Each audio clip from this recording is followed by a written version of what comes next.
Here's a bag of premium oyster crackers from Nabisco, and I want you guys to take a look at these.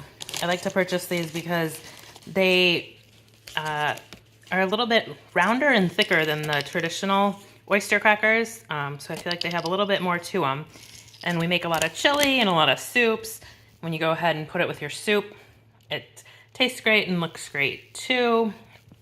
It comes in a package. Don't forget to get like a chip clip or something to reseal it so you can store it without it going stale.